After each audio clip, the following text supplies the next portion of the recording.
The question we then have to ask ourselves is, what are the types of PPP available?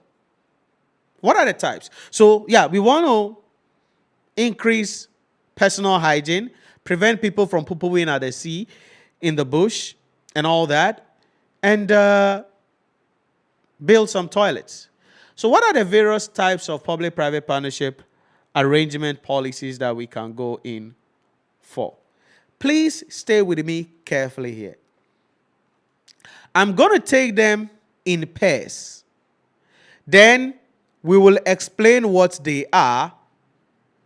Then you understand the concept. So types of public-private partnership arrangement. So number one, BTO and BOT. So build, transfer, operate, and then build, operate, and transfer. Now, listen to the naming very well. What is the difference between the two? One thing you must understand is that in these two types of public-private partnership arrangement, we are constructing a new thing. We are building a new thing. And so it is a new project or asset. The private investor invests in it. But this is what happens. The difference between the two is that transfer for build, transfer, and operate takes place immediately the project is completed. Stay with me carefully.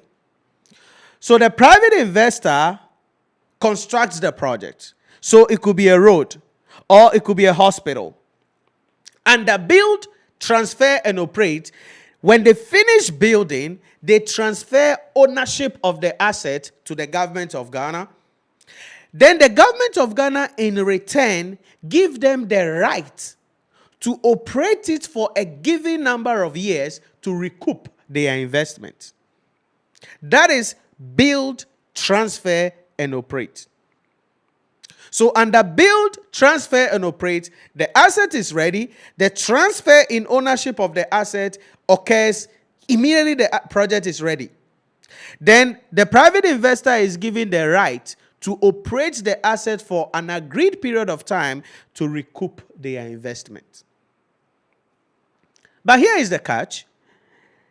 The both build, operate, and transfer, still the private investor injects money, builds the asset, is allowed to operate the asset, and then transfer it at the end of the life of the project or at the end of the agreed time. So under build, operate, and transfer, the transfer occurs at the end of the agreed term after the private investor has recouped their investment. So that is the difference between build, transfer, operate, and then build, operate, and transfer. That's the difference between the two in that particular case. Now, so what is happening here generally? In the two cases, it's a new project, it's a new asset. In the two cases, the private investor funds it. In the two cases, the private investor is given the right to operate the asset to recoup their investment. The difference between the two is that in build, transfer, and operate, transfer occurs right after the asset is ready. But in both build, operate, and transfer, the transfer occurs at the end of the agreed period. And so the issue is that residual risk is sort of reduced when we do build, transfer, and operate, and residual risk is sort of increased when we do build, operate, and transfer. Because under build, operate, and transfer, we will get the transfer at the end of the agreed term. And it's likely that when that agreed term is becoming due, or nearing, the private investor may not maintain the asset well. But in the build, transfer, and operate, we've transferred. So we are just giving them the rights to operate it. And so we have a lot of control as to how they can do their work. So that is the first two types that we need to understand. Then we come to the second two types, MO and SE. That is not Mosala, but maintain and operate. And then SE is service concessions. The reason I'm taking them 2-2 is because of the relationship that exists between them. Now, here we have an existing asset. Okay, so there is an existing asset.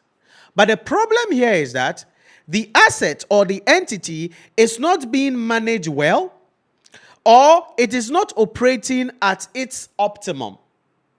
So we are underperforming.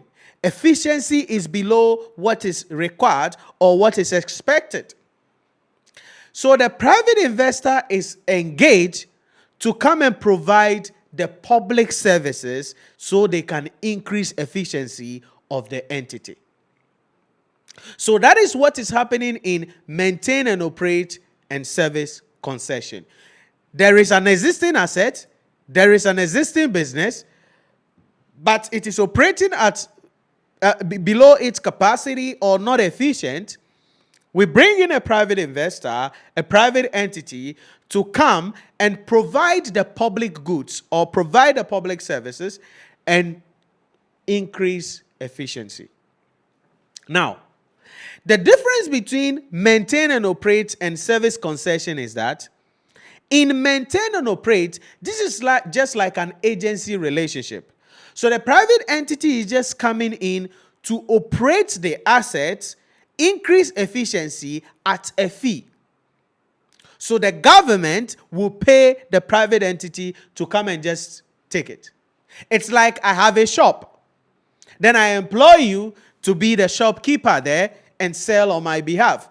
That is the maintain and operate. So it's an agency relationship. The private investor is brought in to come and operate the asset for an agreed fee. Then the private entity is not required to make any investment because they are just agents. So in maintain and operate, the private investor doesn't make any investment. So I have a shop. I brought someone in to be the shopkeeper. I'm going to pay the person monthly salary. If something is going on in the shop, the person is not supposed to use their money to fix it. They are not supposed to put any money in it. So it is the contracting entity or the government that will invest, provide all the necessary resources that are needed, and bears all the risk associated with the maintaining of the asset. And usually, more that is maintain and operate is a short time. It's below 5 years. That is what we must understand in respect of maintain and operate. Now, service concession, on the other hand, again, there is already an existing asset. Just that the asset is not operating to its optimum, or it is operating under or below capacity, or there is a lot of inefficiency. So in service concession also, the private entity comes in. But this is what happens. The private entity doesn't just maintain the asset or operate the asset, but the private entity will also be required to bring or inject additional capital. So in service concession, the private entity is required to bring in additional capital. That is the deal here.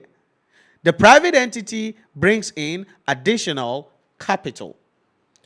What it means then is that under service concession, the risk associated with the asset now, with the project now, will be allocated between the private investor, because they've brought in some money, and then the contracting entity.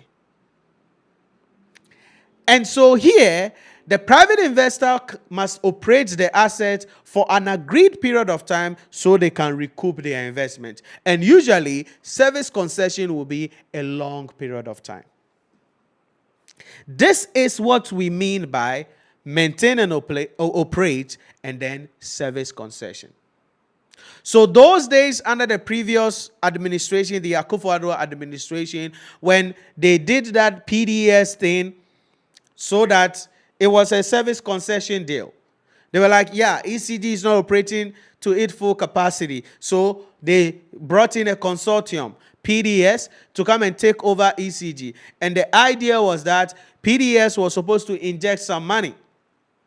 Now, the reason why that deal was cancelled was because later on, per investigation, it was allegedly identified that a lot of the documentation and the bonds that they submitted and the various things were all fraudulent, cannot be verified. All the banks were not ready to provide the necessary funding, and so that deal was cancelled.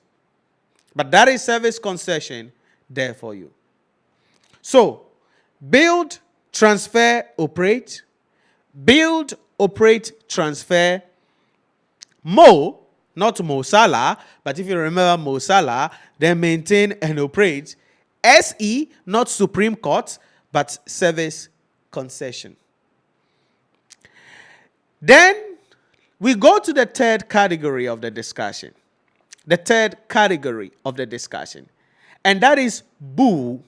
So if you remember my boo, you can know that. And then rot. Boo and rot. Now, these two have nothing in common. They have nothing in common. But they are the remaining two left, so I just bundled them together so we can look at them in that particular case. So boo, build, own, and operate. This is where we are talking about the fact that the private investor builds the thing, operates it, but never transfers it. And this is where Agenda 111 comes in. That is, one district, one factory. So the one district, one factory agenda was under boo. So private investor builds the project. Government provides them assistance in various forms. It could be financial, it could be technical support, it could be supply chain or research report. And at the end of the day, the private investor operates the project and there is no transfer.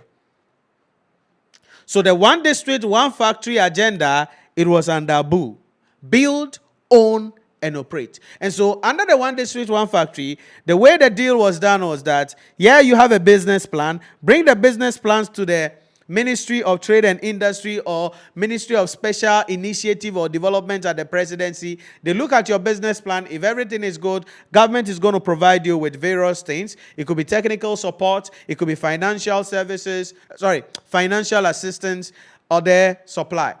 So if the investor had worked independently to the bank to get some money, the bank will require collateral facility and may lend the money to them at a higher interest rate. But under the one district, one factory, there is virtually no collateral facility and the interest rate will be lower because government is stepping in and then paying the remaining or the difference in the actual interest rate that you should have paid. That is the concept of boo. Build, own, operate. There is no transfer. It is a private entity. Then we come to rot. The final one, rot. Please note, the concept we are discussing here, it could be types of public-private partnership arrangement. Sometimes can also be referred to as models of public-private partnership arrangement. So just understand the terminologies very well here. So we go to rot. Rot is rehabilitate, operate, and transfer. Rehabilitate, operate, and transfer. What is this? Here, there is an existing asset. But the asset is not operational at all. So, it requires to be revamped.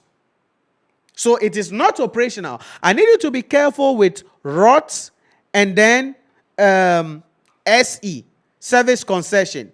Service concession, there is an existing asset, there is an existing business, it is operational, only that it is operating below its capacity and there is no efficiency. That is service concession. But in ROT, rehabilitate, operate, and transfer, the asset is there, but it's not operational. But we want to revamp it. And so in that case, governments can invite a private investor. So the private investor is required to invest capital to make the asset operational. Then they are allowed to operate it for a given number of years to recoup their investment. At the end of the day, they transfer the assets back because the assets belong to the government anyways at the beginning. So under ROT, we are not building anything new. An existing asset that is no longer operational, but government wants to revamp it, they can go with ROT. And normally this is longer. It can be above 25 years. Now, the funny thing is that something like the Commander Sugar Factory, if you're somebody who follows politics in Ghana here, it's one of the things that has really gone through a lot of things. Under Mahama 1.0, there were a lot of skirmishes under that. Oh, we've opened Commander Sugar Factory. Oh, it is working. Then, goodie. Over the last 8 years, under the Akufo-Addo administration, the previous Akufo-Addo administration, the same idea. And there they will open. Ochina they will open. And there they will open. Ochina they will open. It's not operational. But it has gone through a lot of iterations under ROT. There are a lot of private investors that have been brought in to look at it, to revamp it, but it hasn't been really something to write home about. But these are the things you must understand when we talk about rehabilitate, operate, and transfer ROT. So if you pay attention now, we've spoken about 6 models or types of public-private partnership arrangement. BTO, BOT, MO, no Mosala, SE, no Supreme Court, BOO, build, own, and operate, and ROT. But there is one more, and it is called DBOT. Okay? DBOT. And that one is design, build,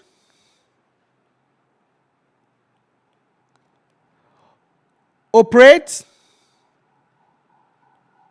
and transfer. Now, this is a specialized model designed for specialized contracts. What do I mean by that? Normally, sometimes there are specialized projects that has not been undertaken before. So, for instance, the idea about that hole that they have dug in the middle of Accra, the National Cathedral, it was a special kind of project that we haven't seen something like that before. So if truly government wanted to have done that and do it in the name of the government, because remember, the National Cathedral fiasco started as a private dream and then it turned into a national cake, and then later on we don't know what happened to it again at the end of the day. But for the National Cathedral, it's not something Ghana has done before probably, and so it's a specialized project. So based on the way they are designing it, they said they will have museum, it will have restaurants, people will be coming in. So it's a monetized project. So they could have done the National Cathedral idea under this model called DBOT. So what will happen then is that the private investor will design the project. Because under BOT and BTO, the design is done by the government. But in DBOT, the private investor will do the design. Then they will invest the money to build it. When they finish building it, they are given time to operate it for a number of years. And then after that, they can transfer the residual asset to the government. That is the idea about DBOT. So the National Cathedral thing, they could have done it if there is an entity available, a private investor available, who will be interested in such projects, and it will be profitable to them at the end of the day. Okay, because it has more of religious sentiments than business sentiment. All right, because people were propagating a lot of things about that thing. But these are the things. So these are the 7 types, or if you want, models of public-private partnership arrangement.